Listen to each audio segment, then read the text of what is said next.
सब देवताओं ने मिल करके उस आदि शक्ति को, उस परम शक्ति को, उस पराशक्ति को पुकारा और पुकारते पुकारते पुकारते सबकी समाधि लग गई। क्या कहना, एकाग्र तो होना पड़ेगा। ब्रह्मा जी का भी चित्त एकाग्र न हो तो उनको भी दर्शन न मिले। हम आप तो फिर कौन गिनती में है।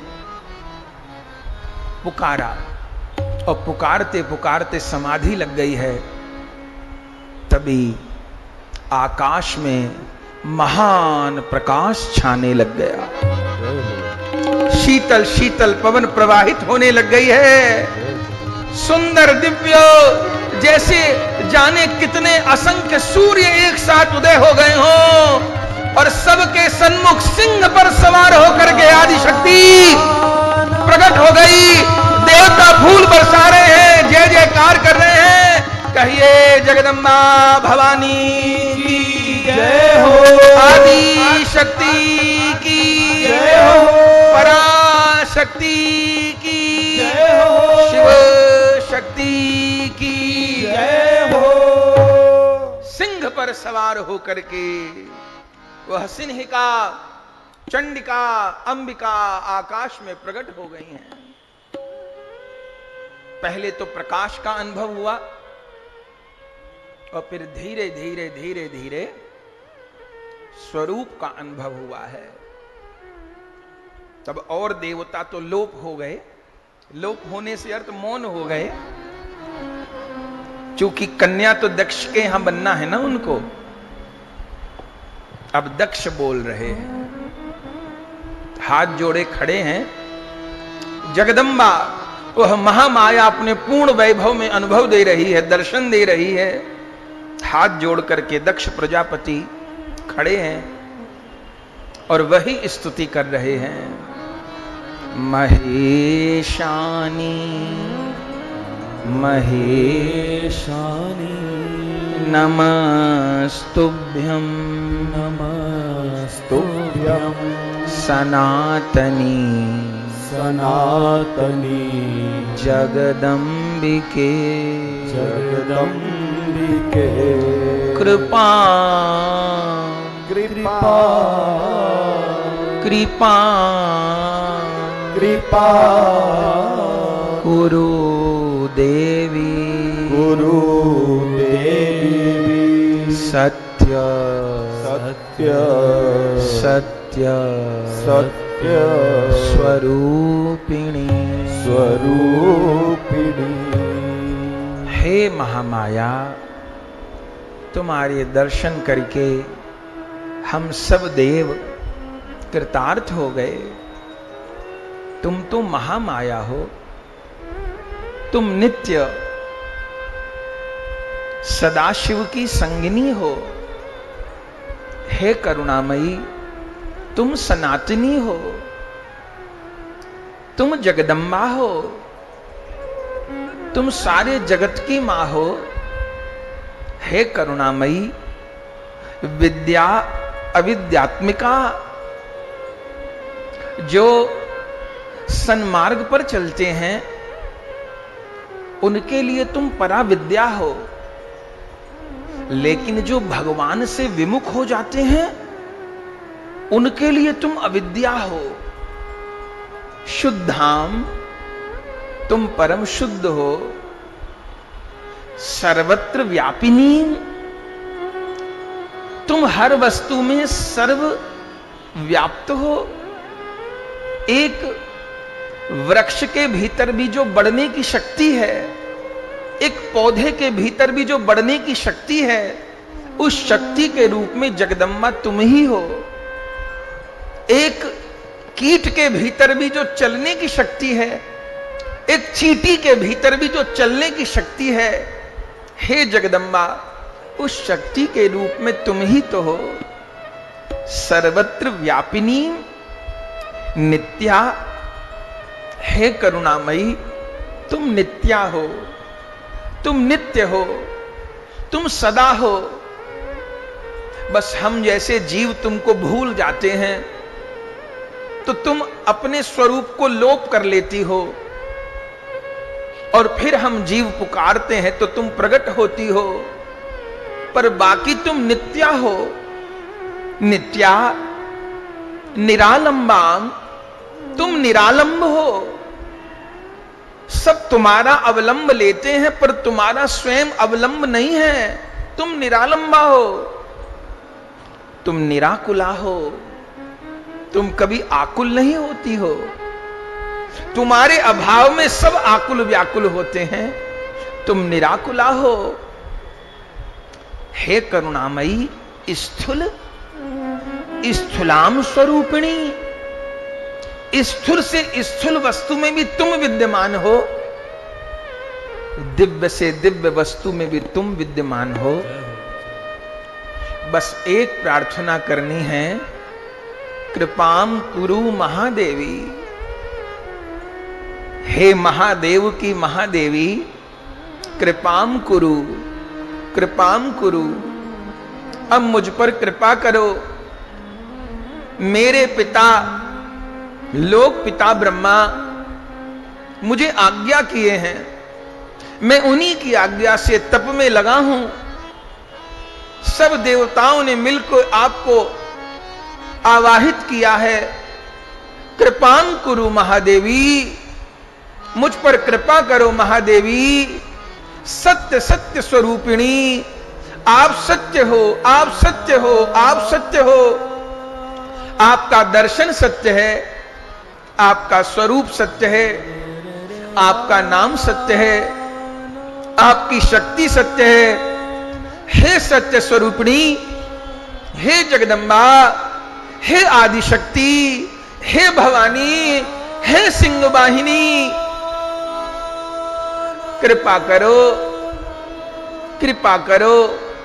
मुझे कहते में संकोच होता है, बहुत संकोच होता है कहते में, लेकिन मेरी एक ही इच्छा है। हे सबकी माता जगत जननी, तुम मेरे घर कन्या बन के आओ। लोक पिता ब्रह्मा जी का कहना है कि उनकी भ्रकुटी के मध्य से आपके शाश्वत स्वामी, आपके नित्य प्रियतम महादेव प्रकट हुए हैं। ऐसे ही आप इस प्रजापति दक्ष के यहां पुत्री बन के आओ, मुझे पिता होने का सौभाग्य प्रदान करो। हे जगदम्बा, मुझे और कोई वर नहीं चाहिए। कृपाम कुरु, कृपाम कुरु, कृपाम कुरु महादेवी, कृपाम कुरु। कृपा करो, कृपा करो, मेरा यह जन्म लेना सफल कर दो, मेरी वंश बेली को धन्य कर दो। आप अवतार लो और अवतार में मुझे पिता बनने का सौभाग्य प्रदान करो। हे सत्य सत्य स्वरूपिणी, यह दक्ष प्रजापति तुम्हारे सामने झोली फैलाकर भीख मांगता है। अब मां का मन तो बहुत कोमल होता है महाराज, वो तो सभी की मां है, सारा जगत उनकी संतान है, पर वो कृपा करें तो फिर किसी को अपना पिता भी बना सकती है। जब भगवान अवतार लेते हैं, अब श्री राम तो जगत के स्वामी हैं, लेकिन अवतार लेते हैं तो कौशल्या जी को मां बनाते हैं ना, दशरथ जी को पिता बनाते हैं ना। आज जगदम्बा से यही प्रार्थना कर रहे हैं दक्ष प्रजापति। जगदम्बा ने कहा, तथास्तु, तथास्तु, तथास्तु। ऐसा ही होगा, ऐसा ही होगा, ऐसा ही होगा। हे दक्ष, अहम तस्या सदा दासी, शिव जन्मनि जन्मनि,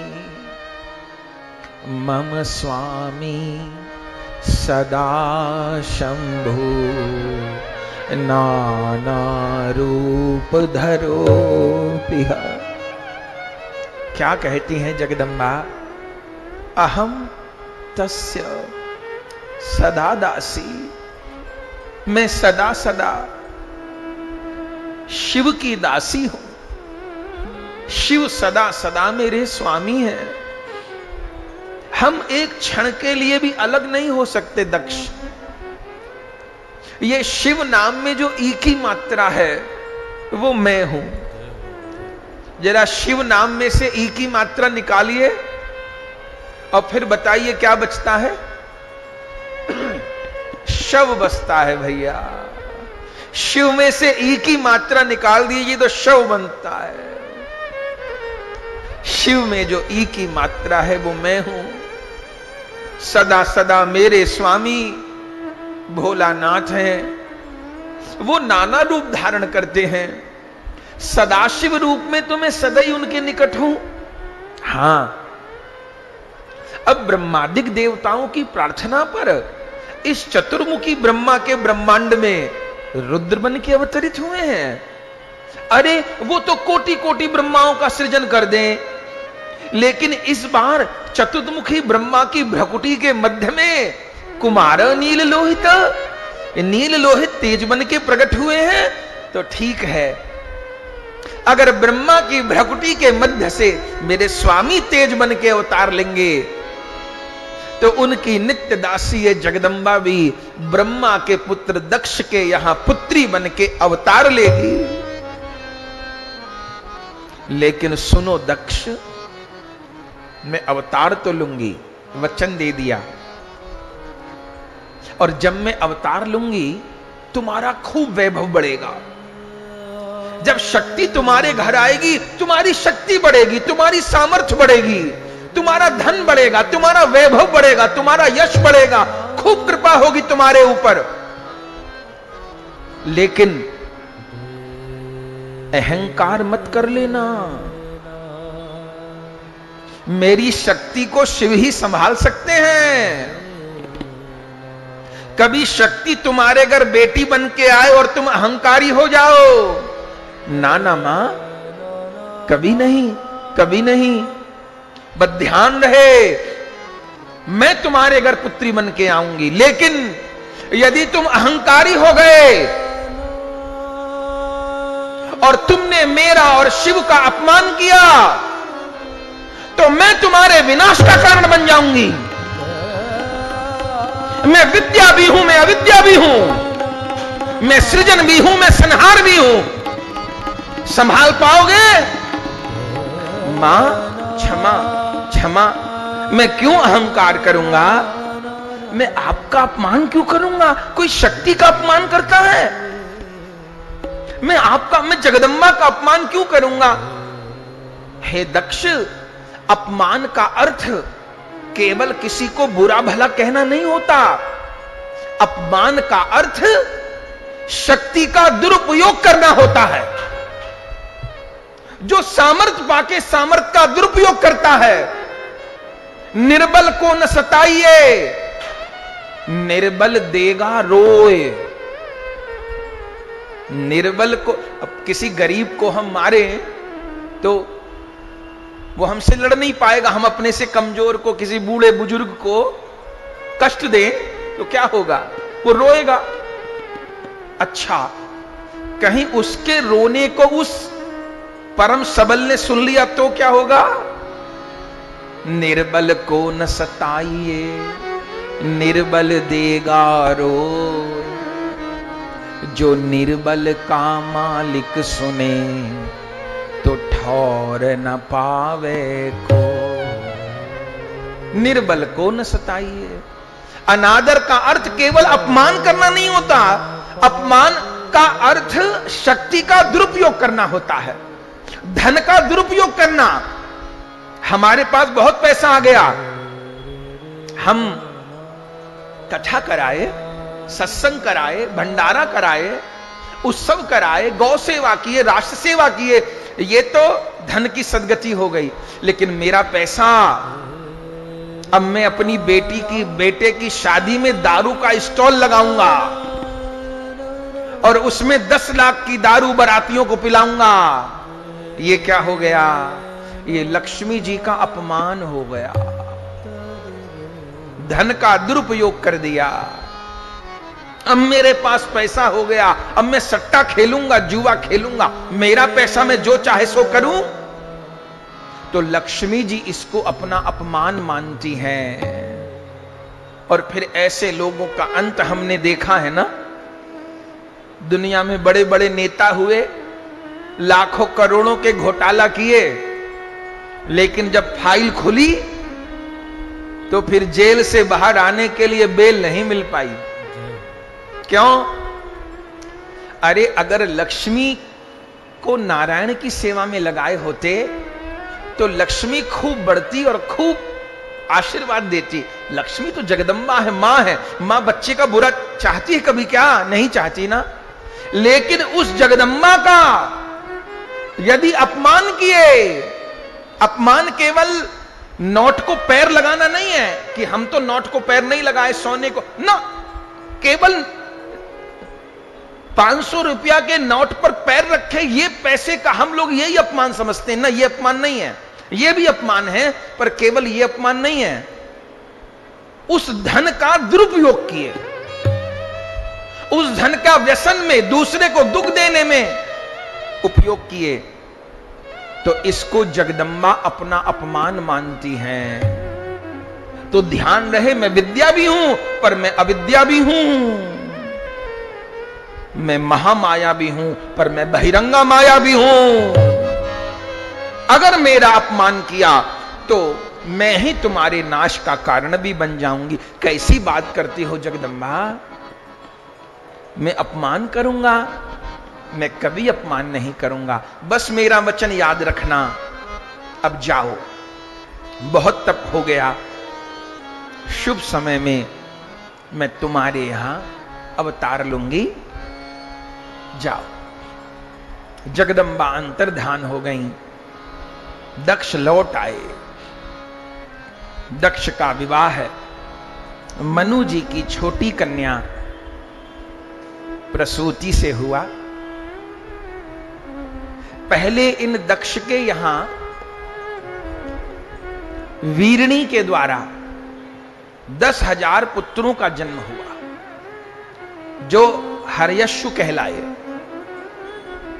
दक्ष प्रजापति ने इनको सृष्टि बढ़ाने के लिए कहा। अब देखिए, जगदम्बा आने वाली है ना, धन धान्य बढ़ने लग गया। ये तो भूमिका है। जैसे सूर्य उदय बाद में होते हैं, ठीक, लेकिन सूर्य उदय होने से पहले क्या होता है? सूर्य उदय होने से पहले आकाश में लालिमा आ जाती है कि नहीं आ जाती? बोले सूर्य उदय होंगे 6 बजे और प्रकाश हो गया 5:30 से। क्यों हो गया? सूर्य उदय का समय तो 6 बजे लिखा है जी, 5:30 पे उजाला क्यों हो गया? बोले सूर्य उदय होने वाले हैं, उसके पहले उनकी आभा आ जाएगी। जगदम्बा तो बाद में अवतार लेंगी, पहले पुत्रों का जन्म हो गया। सबको संतान उत्पन्न करने के लिए कहा। ये सारे हर्यश्व पुत्र नारायण सरोवर के तट पर तप करने गए, जहां सिंधु नदी और सागर का मिलन होता है। वहां नारद जी मिल गए। नारद जी ने देखा दक्ष के पुत्र तप कर रहे हैं, पूछा क्यों तप कर रहे हो? पता चला संतान को जन्म देने के लिए, अच्छी संतान का जन्म हो, इसके लिए तप कर रहे हैं। नारद जी वहीं नारायण सर के किनारे उन्हें ऐसी कथा सुनाए, वो तो सारे पुत्र लौटे ही नहीं, वहीं से वहीं बाबा जी बन गए। बेचारे दक्ष बाट ही देखते रह गए। पता चला मेरे छोटे भाई नारद ने सबको बाबा जी बना दिया। गुस्सा तो बहुत आया, पर चलो कोई बात नहीं। फिर अक्सनी नामक रानी से फिर 1000 पुत्र उत्पन्न किए, वो सबलाश्व कहलाए। उनको भी कहा जाओ तप करो, फिर योग्य संतान को जन्म दो। ये तप कर रहे थे, नारद जी इनके पास भी पहुंच गए। ऐसा सत्संग सुनाया, अरे कोई बाल बच्चा पैदा करने को तप करता होगा? अरे मत पड़ो इस चक्कर में, बेकार है। तो क्या करें? अरे सीधे सीधे योग मार्ग पे जाओ ना, भक्ति वाले मार्ग पे जाओ, भगवान को प्राप्त करो, मोक्ष मार्ग पे जाओ। सबको मोक्ष मार्ग पे भेज दिया, सब बाबा जी बन के तर गए। बेचारे दक्ष प्रजापति बाटी देखते रह गए। अब उन्होंने पूछा, भाई ये मेरे पुत्र लौट के क्यों नहीं आते हैं? बोले महाराज जो पहले हुआ था अब भी वही हुआ। क्या हुआ? बोले सब आपके छोटे भाई नारद की कलाकारी है, सबको वहीं के वहीं बाबा जी बना देता है, घर लौटने नहीं देता। अब तो बड़ा क्रोध आया। अच्छा नारद जी भी हमारे नारद जी हैं, किसी को गुस्सा आ रहा हो तो उसके सामने से हट जाना चाहिए। किसी को गुस्सा आ रहा हो, यदि माता पिता को गुस्सा आ रहा हो तो उनके सामने से दाएं बाएं हो जाए, और वहीं सामने ही खड़ा रहे और जवाब और देता रहे तो फिर और ज्यादा बात बढ़ेगी। दाएं बाएं हो जाए। पर नारद जी तो नारद जी, दक्ष प्रजापति को गुस्सा और आ रहा था, घर पे और पहुंच गए दक्ष प्रजापति के और बधाई देने लगे। भाई साहब बधाई है। बोले कौन चीज की बधाई है? बोले बाद में जिन बेटों को भेजा था तब करने, उन सबको मैंने मोक्ष के मार्ग पे भेज दिया बाबा जी। अब तो महाराज दक्ष प्रजापति एक तो वैसे ही नाराज थे और जले पे नमक छिड़कने का काम और कर दिया, तो नारद जी को श्राप दे दिया। क्या श्राप दिया? मुहुर्मुहुर् त्वं चरो मे अधमाधमा विभवेद भ्रमतस्तेतः पदम लोकेषु न स्थिरम। अरे अधम अधमाधम में अधमाधम विभवेद भ्रमतस्तेतः, मैं तुझे श्राप देता हूं, तूने मेरा बड़ा अहित किया। क्या श्राप दोगे? बोले पदम लोकेषु न स्थिरम, तेरे पैर न ठहरे एक जगह। अच्छा मेरे पैर एक जगह न ठहरे तो क्या होगा? बोले बस तू कहीं एक जगह रुकेगा वहीं बिगाड़ खाता करेगा। तेरा खुद तो घर बसा नहीं, तू चाहता दूसरे का बसे नहीं। ठीक, अब तू कहीं एक जगह रुक नहीं पाएगा, घूमता रहेगा। ये मैंने तुझे श्राप दिया।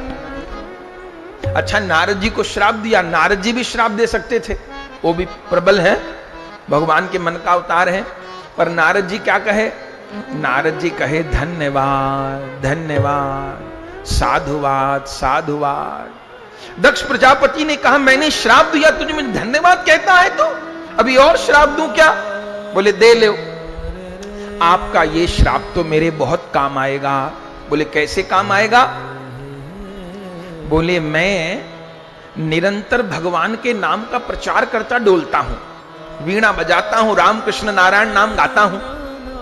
अब घूमते घूमते कभी मुझे थकान भी होती है तो आराम करने का भी मन होता है, लेकिन भैया तुमने कृपा करके अब मेरे पैरों में ऐसी मोटर फिट कर दी है कि बिना प्रयास के मैं घूमते ही रहूंगा। और घूमता रहूंगा तो रात दिन घूम घूम के लोगों को भक्ति का उपदेश देता रहूंगा और लोगों को भगवान के निकट भेजता रहूंगा। दक्ष प्रजापति ने कहे तो उल्टा हो गया, हम तो श्राप दिए, इनके लिए तो श्राप भी मंगलकारी हो गया। तो ये जो शापानुग्रह है ये केवल नारद जी के लिए नहीं है। संत लोग टीका करते हैं, जितने भी नाम प्रचार में महापुरुष लोग ईमानदारी से जुड़े हैं तो ठाकुर जी उनके पैरों में एक चक्री लगा देते हैं। वो लोग एक जगह रुक नहीं पाएंगे। क्यों नहीं रुक पाएंगे? क्योंकि भगवान ही नहीं चाहते वो एक जगह रुकें। अब घूमते घूमते घूमते घूमते आज यहां कल वहां परसों वहां घूम घूम घूम घूम घूम घूम अपने प्रभु का संदेश सुनाते रहें, सबको सन्मार्ग पर लगाते रहे। अब दक्ष प्रजापति सोचने लगे क्या करूं, बेटों को जन्म दूंगा, ये नारद भैया सबको बाबा जी बना देगा, अब क्या करूं? तब कहा अब मैं केवल कन्याओं को जन्म दूंगा। आप सोचेंगे कि ये पुत्र को जन्म दूंगा, कन्या को जन्म दूंगा, ये क्या हाथ में होता है? हां जी हाथ में होता है। कैसे हाथ में होता है? भैया ये सनातन धर्म बहुत भारी विज्ञान है। हमारे शास्त्र कहते हैं जिस दिन धर्म पत्नी रजस्वला हुई, मासिक धर्म की अवस्था में आई, जिस दिन, उस दिन से 6 दिन गिन के, 6 दिन गिने, अब 6 दिन पश्चात यदि सम संख्या में गर्भाधान होगा तो पुत्र का जन्म होगा। और विषम संख्या में गर्भाधान होगा तो पुत्री का जन्म होगा। सोचिए, ये विज्ञान है, समझे? ऐसा समझिए कि 1 तारीख को जिसे संतान की इच्छा थी उसकी धर्मपत्नी रजस्वला हुई, 6 दिन बीते, अब 7वां दिन आया तो 7वीं संख्या विषम है कि सम है? बताइए। विषम सम तो जानते हैं ना, 2 से जिससे भाग हो जाता है जिस संख्या को, उसको सम कहते हैं। जो 2 से भाग नहीं होता वो विषम होती है। तो 7वीं संख्या क्या हो गई? विषम हो गई। 8वीं संख्या क्या हो गई? सम हो गई। ठीक। तो विषम संख्या में अगर गर्भाधान होगा, संतान के इच्छुक पति पत्नी संतान उत्पत्ति के लिए प्रयास करेंगे। अगर विषम दिनों में, माने 7वें दिन, 9वें दिन, 11वें दिन, 13वें दिन, 15वें दिन, 17वें दिन, 19वें दिन, 21वें दिन, तो क्या होगा? तो कन्या का जन्म होगा। और सम संख्या में, माने रजस्वला होने के 8वें दिन, 10वें दिन, 12वें दिन, 14वें दिन, 16वें दिन, 18वें दिन, 20वें दिन, 22वें दिन, तो पुत्र का जन्म होगा। उसमें भी शुक्ल पक्ष हो और शुक्ल पक्ष में बढ़ती तिथि हो, पूर्णिमा की ओर बढ़ती तिथि हो, उस समय गर्भाधान हो तो विशिष्ट शक्ति संपन्न पुत्री चाहिए, पुत्र चाहिए, जन्म होगा। बंधुओं, ये सब भारत के संस्कार हैं। ये हम बात बना के नहीं बोल रहे आपको, ये कोई टोटका नहीं है। हम हिंदुओं के जो 16 संस्कार हैं उसमें सबसे पहला संस्कार कौन है? जरा बताइए। अंतिम बता दीजिए, अंतिम कौन है? वो तो सब जानते हैं, अंतिम संस्कार तो अंतिम है। पहला संस्कार है भैया गर्भाधान। गर्भधारण किस दिन हो? गर्भधारण किस दिन हो? ये हमारे शास्त्र की महिमा है।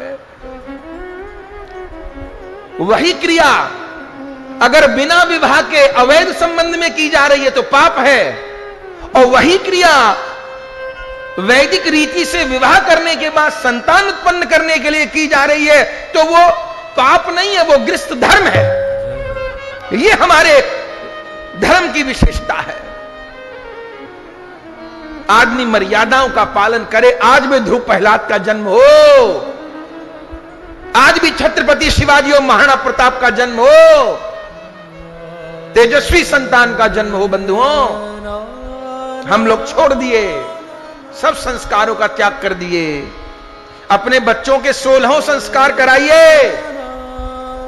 संस्कारों से जीवन दिव्य होता है। सब लोग तिलक धारण करिए, सब लोग चोटी रखिए, सब लोग यज्ञोपवीत रखिए। हिंदू की पहचान कैसे होगी? सिख भाई को 7 मीटर की पगड़ी बांधने में शर्म नहीं आती, हमें चोटी रखे में शर्म आती है। शर्म आने वाले कामों में शर्म नहीं आती, चोटी रखे में शर्म आ रही है, तिलक लगाए में शर्म आ रही है हमें। नहीं भैया, अपने संस्कार का त्याग नहीं करना। आनंद हो गया। देवी जगदम्बा अब प्रकट होने को है। धीरे धीरे करके समय बीता है। दक्ष प्रजापति ने निश्चय किया, अब मैं कन्याओं को जन्म दूंगा, विषम संख्या में गर्भाधान होगा। तब देवी प्रसूति के यहां किन्होंने जन्म लिया? भैया 16 कन्याओं का जन्म हुआ।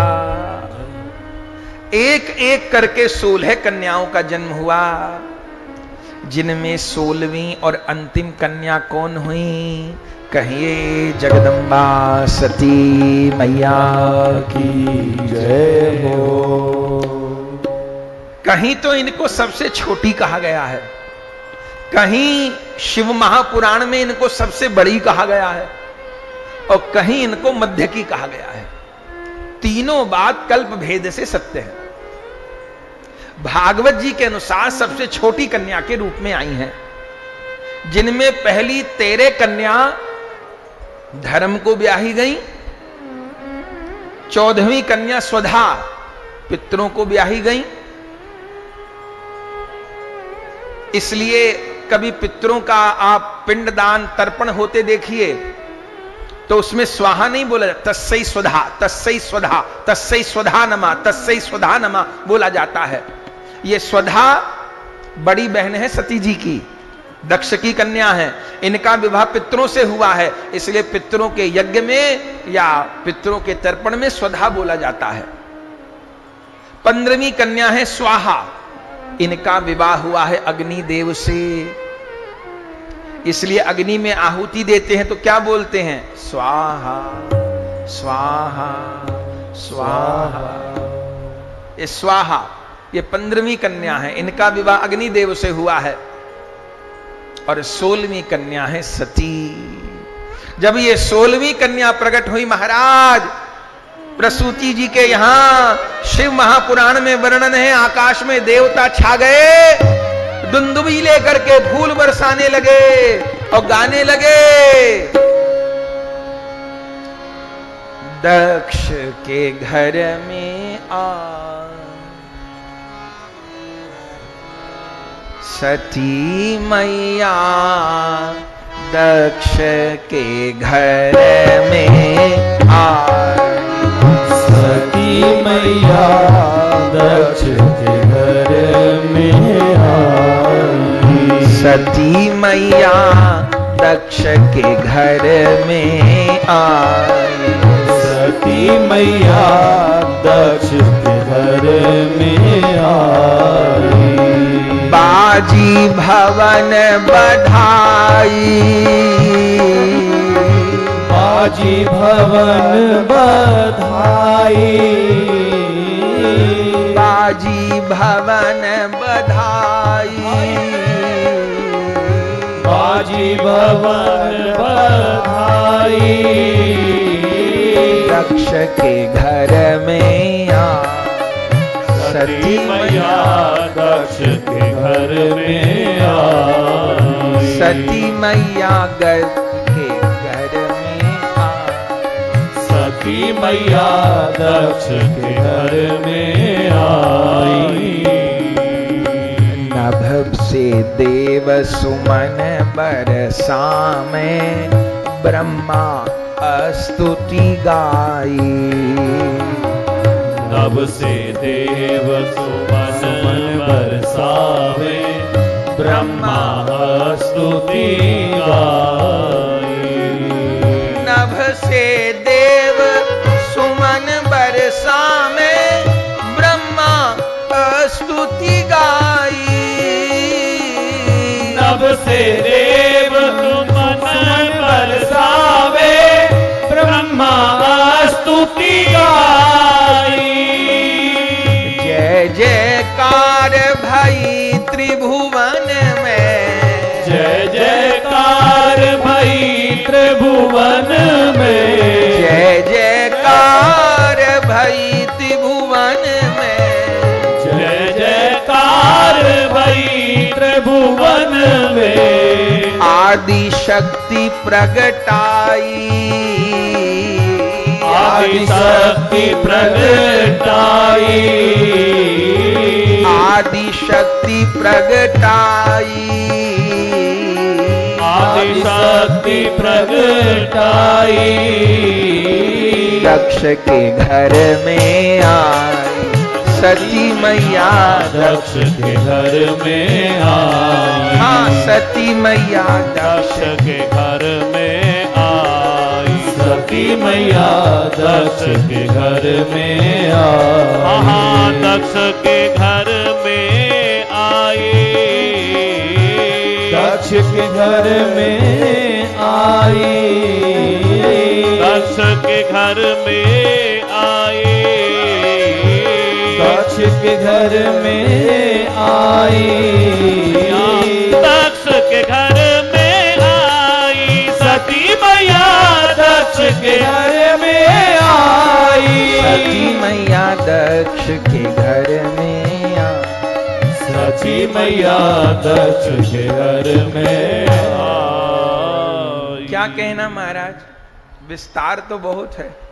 जिस चरित्र को गाने लगी है उसी में मन लग जाता है।